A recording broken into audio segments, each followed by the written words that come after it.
சர்ச்சுக்கு போய் ஒரு வணக்கம் வச்சுட்டு வந்துடும் அவருக்கு.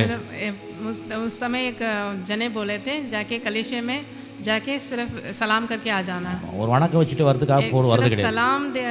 सलाम दे के जाने के लिए कलीसिया पे नहीं आना. அவர் உங்களுக்காக வச்சிருக்கிற எல்லாத்தையும் அனுபவிக்கிறதுக்காக வரோம். हम प्रभु हमारे लिए क्या क्या रखे हैं वो सब अनुभव करने के लिए आए. தேவன் வச்சிருக்கிற சொத்துக்கள் எல்லாத்தையுமே जो भी प्रभु ने हमारे लिए रखा हुआ है அதை எடுத்து அனுபவிக்கிறதுக்காக தான் கடவுள் நம்மளை உண்டாக்கியிருக்கார். उसको निकाल के अनुभव करने के लिए हमें बनाया है. அவதான் வேதம் சொல்லுது சுதந்திரவாளிகளா நம்ம. इसलिए हम लोग उनके निज संतान हैं. ஆமா, அப்படியே எல்லாத்தையும் தேவன் கொடுத்ததெல்லாம் எடுத்து அனுபவிக்கிறதுக்காக. जो भी उन्होंने हमारे लिए रखा है उसको बटोरना है. அதுக்கு தான் அந்த விசுவாசம் வேணும். इसलिए हमको विश्वास चाहिए. அந்த விசுவாசம் எப்படி வரும்? वो विश्वास कैसे आए?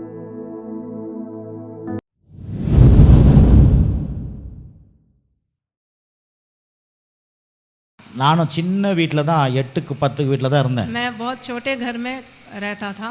ஆனால் என் வாழ்க்கையை மாற்றினாரா இல்லையா? लेकिन मेरे जीवन में बदलाव लेके आए. ஏன் உங்கள் வாழ்க்கையை மாற்ற மாட்டார்? फिर आपके जीवन में भी ज़रूर लेके आएंगे. காரணம் என்ன? इसका कारण क्या है? நாம் வெறும் ஆண்டவரை ஒரு ஞாயிற்றுக்கிழமை ஆண்டவரை ஜெபம் பண்ணிட்டு அதான் அன்றைக்கி ஒரு நடிகர் சொன்னார் பாருங்க, சர்ச்சுக்கு போய் ஒரு வணக்கம் வச்சுட்டு வந்துடும் அவருக்கு.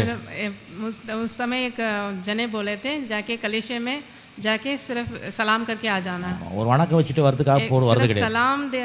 सलाम दे के जाने के लिए कलीसिया पे नहीं आना. அவர் உங்களுக்காக வச்சிருக்கிற எல்லாத்தையும் அனுபவிக்கிறதுக்காக வரோம். हम प्रभु हमारे लिए क्या क्या रखे हैं वो सब अनुभव करने के लिए आए हैं. அவர் ஏராளமா உங்களுக்காக வச்சிருக்கிறார். प्रभु तो हमारे लिए बहुत आयत में रखे हैं. அதை எடுக்கிறதுக்கு தான் நம்மளால நான் கூட நிறைய எடுக்கல இன்னும். उसको बटोरने के लिए हम आना है. அப்படி ஏமாந்து போயிடாதீங்க. हम ऐसा नहीं गलत नहीं समझना है. தேவன் நம்ம சுதந்திரவாளிகள். हम उनके अपने लोग हैं, प्रभु के लोग हैं. हम சுதந்திரவாளிகள்.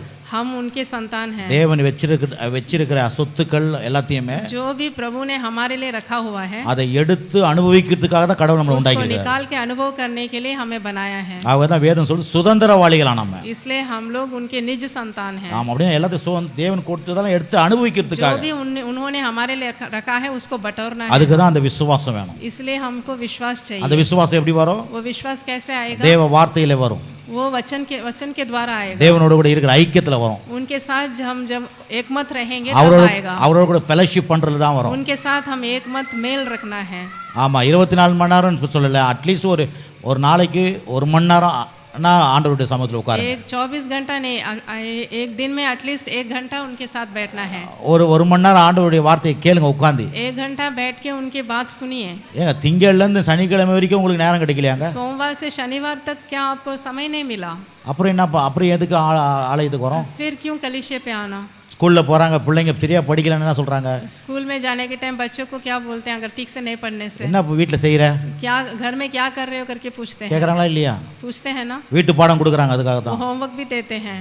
அது செய்துனா அதுக்கு உதவுறோம். अगर होमवर्क करके नहीं आने से उनको पिटाई मिलता है. நான் இங்கலாம் அடிக்க முடியாது உங்களை. लेकिन मैं तो पिटाई नहीं कर सकता हूं. எல்லாம் லைன்ல நிக்க வச்சு இப்போ எல்லாம் கை காமிங்க. क्या आप लाइन में वचन கேட்டியா? पिछले हफ्ते तुमने वचन सुना करके கையை நீட்டு. तुम हाथ उठाओ.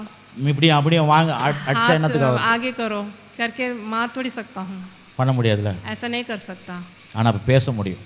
सिर्फ मैं बात ही कर सकता हूं. நான் பைபிள் காலேஜ் படிக்கும்போது मैं बाइबल कॉलेज जब पढ़ रहा था ஒரு மாஸ்டர் 7-8 மாஸ்டர் வருவாங்க. 7-8 பேர் டீச்சர் வருவாங்க. आते थे.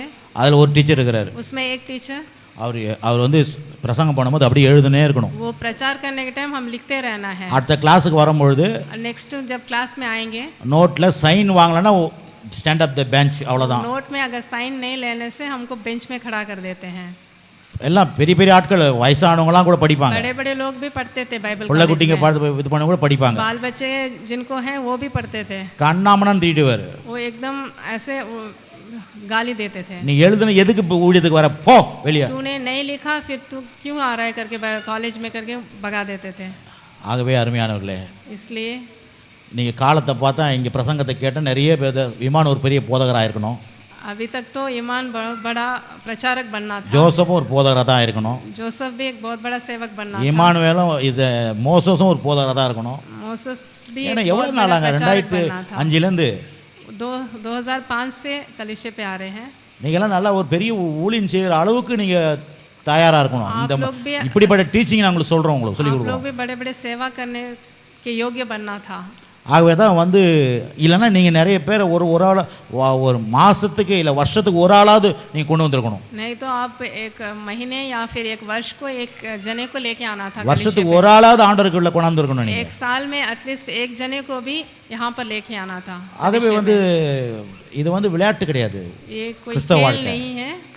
मसीह समाज कोई खेल नहीं है. இதுக்கெல்லாம் தேவன் கிரயம் செலுத்தியிருக்கிறார் பிரதர். ये सबके लिए हमारे लिए சிலுவையில் ரத்தம் சிந்திருக்கிறார். क्रूस पर हमारे लिए लहू बहाया. பாடுபட்டிருக்கிறார். उन्होंने पीड़ा सहा है. மரிச்சிருக்கிறார். मरे हैं हमारे लिए. உயிர்த்தெழுந்திருக்கிறார். फिर से जीवित हो उठे. தேவாதி தேவன். वो बहुत बड़े परमेश्वर உங்களை மீட்டு எடுக்கும்படியா என்ன மீட்டு எடுக்கும்படியா हमें छुटकारा दिलाने के लिए वो अपने आप को त्यागे. அதுக்காக தான் மீட்பு ரட்சிப்பு.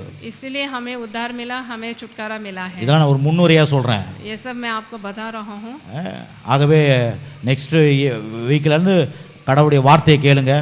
इसलिए अगले हफ्ते आने के टाइम आप बात सुन के आना है. வசனத்தை வாசிங்க. आप वचन को पढ़ना है. ஜெபம் பண்ணுங்க. प्रार्थना करना है.